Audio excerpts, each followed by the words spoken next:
সুস্থ হওয়া, পরেরটা পরে যাওয়া হওয়া হচ্ছে। ডাক্তারকে এখানে রাখবো বলছে না,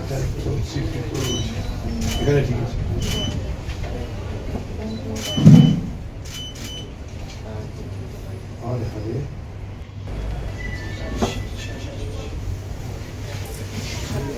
আমি রাজীব সঙ্গে এক জায়গায় ছিলাম তো কালকে। আমি জানি তো রাজীব ওখানে গেছে, আমি আমার সাথে কথা আমি তো ওই রাতে ঢুকলাম বেরোলাম, কখন ঘটনা কিছুই জানি না।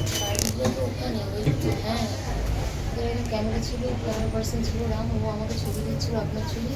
আমি লাইভে আপনার ছবিগুলো ঢুকছি, আপনার ছবিগুলো আমি ক্যারি ফরওয়ার্ড করছি, আপনার লাইভটা আপনার চোখে চলছে, যা যা হচ্ছে দিয়ে জাস্ট লাইভটা আমার শেষ হয়েছে। আমি লাইভটা বন্ধ করে দেখলাম ওখানে সানিরাজ ঢুকেছে, ওর কনভারসেশনটা আমি শুনতে গেছিলাম।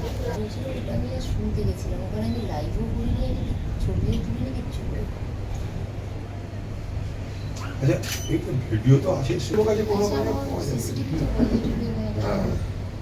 এসপির সঙ্গে কথা বলতে সব থেকে বড় কথা, ওই রাস্তাতে প্রচুর পুলিশ ছিল। কিচ্ছু করলো না,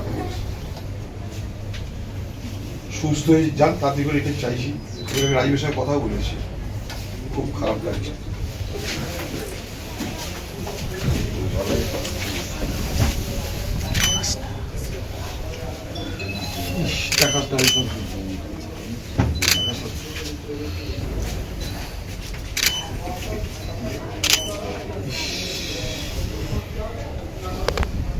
ও নিজে একটা অসুস্থ ছেলে রে, নিজে অসুস্থ একজন।